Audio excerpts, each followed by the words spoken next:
Hi everyone, this is a special video to me because today I'm going to talk about my country, Lebanon, and about how Lebanese are living their life nowadays during this economic collapse.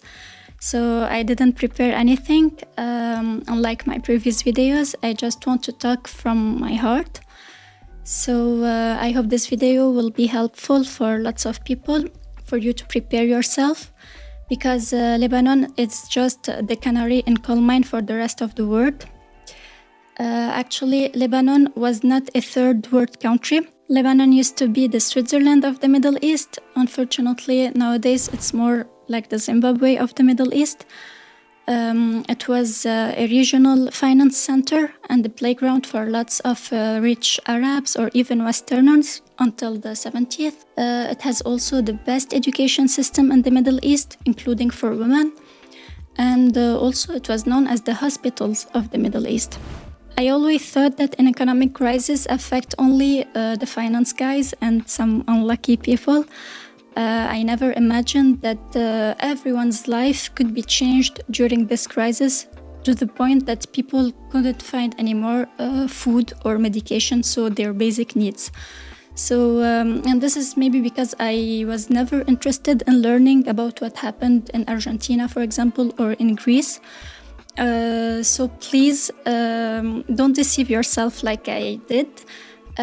Please learn from Lebanon in order to protect yourself and protect your families. So you really need to take the right precautions because the crisis may happen to your country also. So I would like to talk about how the crisis is affecting real people's life. I'm not going to talk about how the banks ruined lots of people. If you want to know more about this, you can watch this video, and I will also put the link in the description.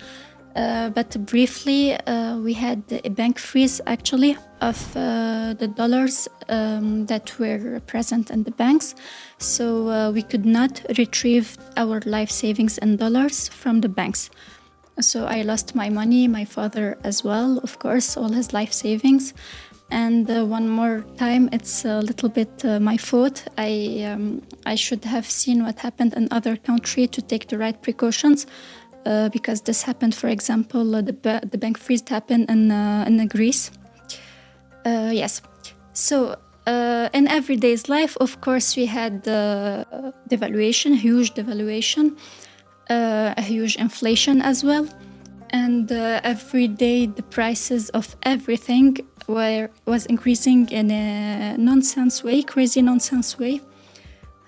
So, for example, if you see a specific product and you try to find the place that sell you this product with the lower price, the time you decide which one, the price already changed. We had and we are still having shortages of a lot of important things, for example, of oil, baby formula, and also medications, whether for chronic medications or also for more severe medications like cancer. For example, my uncle had to travel twice to Turkey to bring medication against cancer for his wife because we couldn't find it anymore in Lebanon.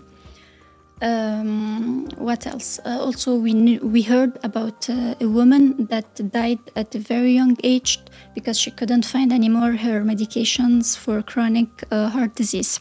All of this situation made everyone become angry, depressed, and aggressive. We heard a lot of fightings and also fightings with guns, for example, over the last baby formula in the supermarket or even for oil at the gas station. We are now hearing terrifying situations such as robberies, scams, or carjackings, and people won't hesitate also to come to your place and to steal you. So, for example, the last time someone came at my grandmother's house, she lives alone, and he pretended to be someone from the electricity company, but it was just a scam. And she fell for it and she gave him money, unfortunately. So yeah, it's really crazy, the situation there. Also, I don't have statistics, but I hear a lot of divorces and suicides around me. Actually, 80% of Lebanese are living in poverty, and they are attempting to flee to Europe by boat in order to survive. People start to ask other people for money because they don't have a choice if they want to survive. What else? Yes, of course, there's the biggest explosion that happened in Beirut in 2020 that led to 218 deaths. And until now, no one has been convicted. And so you can, of course, imagine how this affected the mental health of people and how it worsened the situation. Also, to talk on the corruption front, actually many people are receiving SMS messages from their banks claiming that their banks are using their frozen money to play a lottery. So it's really crazy.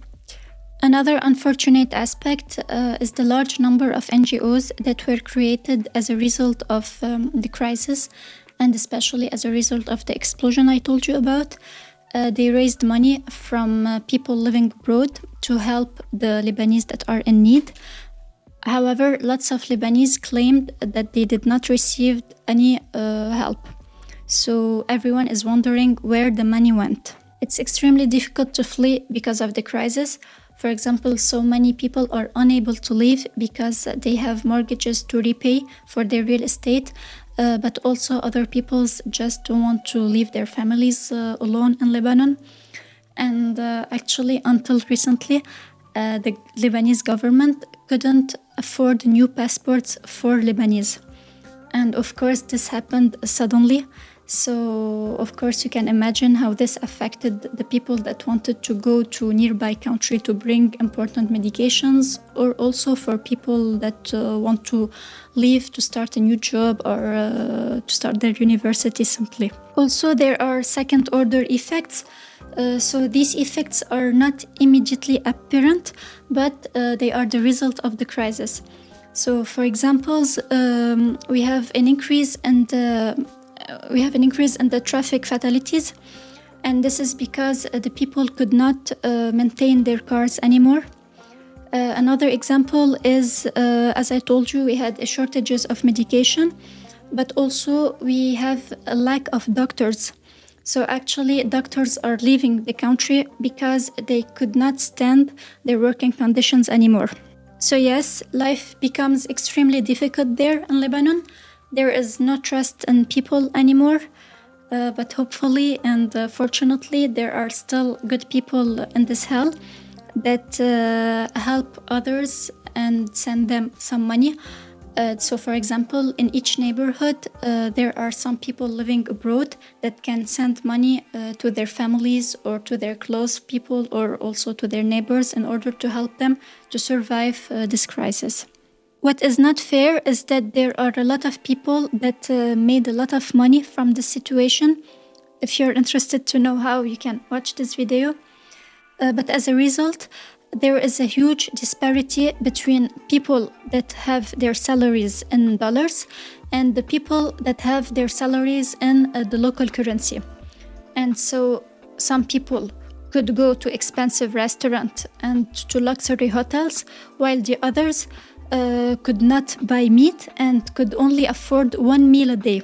So it's really a huge disparity. However, when inflation happens, and it's hyperinflation in the case of Lebanon, even the people that have money, they are suffering. And this is mostly due to the shortages I just told you about. And here I want to bring up an important point, and it's about the abusiveness of the people, especially of the merchants, the traders, and the suppliers. And actually, we figure out that lots of shortages were created by them. So, for example, they hide their products, they wait until the devaluation worsens, and then they can sell them at higher prices and make significant profits. So this happens with various products, for example, gasoline or even important medications. And unfortunately, this led to the death of some people. If you want to learn more about these shortages, you can watch this video. You can find more details, and also in this video I talk about the electricity shortage, where we live in Lebanon for so many days without any electricity at all. Yes, so I think I'm gonna end this video now. You can support me on Patreon, where I share some exclusive crypto, finance, and collabs contents. We stay in touch on Instagram and Twitter.